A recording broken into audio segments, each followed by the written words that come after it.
Hello friends, welcome to my YouTube channel success light for you में आपका स्वागत है। और हमारा आज का विषय है लेयर्स ऑफ एटमॉस्फेयर, यानी वायुमंडल की विभिन्न परतें, वो भी एक ट्रिक के माध्यम से। और अगर आपको ये वीडियो पसंद आए तो मेरे चैनल को सब्सक्राइब जरूर कीजिएगा। चलिए हम अपने विषय की ओर बढ़ते हैं।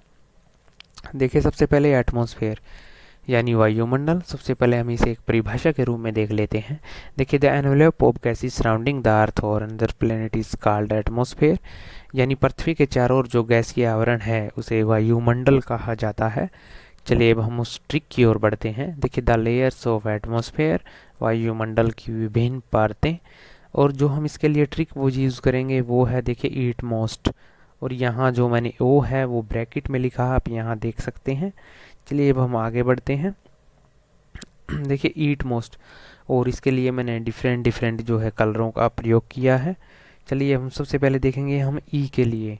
देखिए, ई से हुआ एग्जोस्फेयर, जो कि 700 से 10,000 किलोमीटर तक है, और इसे हिंदी में बोला जाता है बाह्य मंडल। चलिए अब हम टी को देख लेते हैं। देखिए, टी से हुआ थर्मोस्फेयर।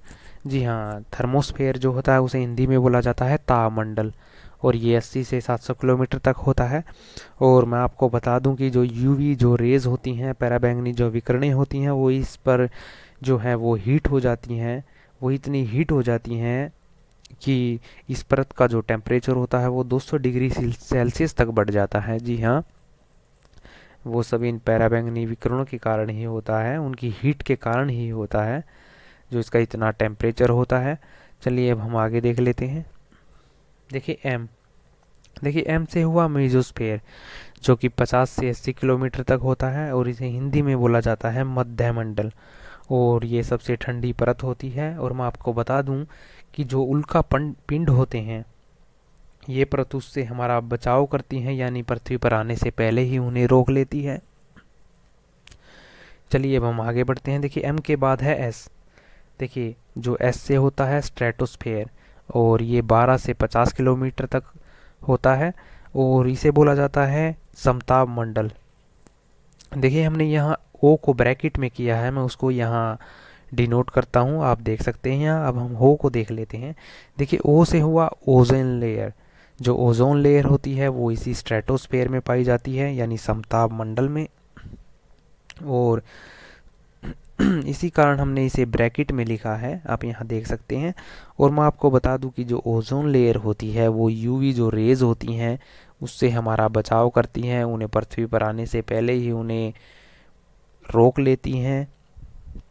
इस प्रकार ये हमारी बड़ी रक्षक होती है, हमारी एक रक्षा के रूप में हमारा कार्य करती है। इसलिए इन्हें कई बार रक्षक किरणें भी बोल दिया जाता है, एक रक्षक लेयर बोल दिया जाता है। चलिए अब हम आगे देख लेते हैं। देखिए, अब है टी। देखिए, टी से हुआ ट्रोपोस्फेयर। जो ट्रोपोस्फेयर है उसे हिंदी में बोला जाता है सौरमंडल, और ये 0 से 12 किलोमीटर तक होती है। और जो भी हमारे पक्षी हैं वो इसी लेयर में उड़ते हैं, यहाँ तक ही उड़ते हैं। माउंटेन की जो हाइट होती है वो भी इसी तक सीमित होती है। और जो भी मौसम संबंधी जो घटनाएं होती हैं वो भी यहीं घटित होती हैं, यानी बादल भी इसी मंडल में पाए जाते हैं। और इस प्रकार बड़ी इजीली मेथड से हमने जो हमारा एटमॉस्फेयर है उसकी सभी लेयरों को हमने समझ लिया, वो भी एक सिंपल ट्रिक के माध्यम से, जो कि है ईट मोस्ट। और अगर आपको ये वीडियो पसंद आए तो इस वीडियो को ज़रूर लाइक कीजिएगा, और ऐसे ही इंटरेस्टिंग वीडियो को मेरे चैनल को सब्सक्राइब ज़रूर कीजिएगा। Thank you.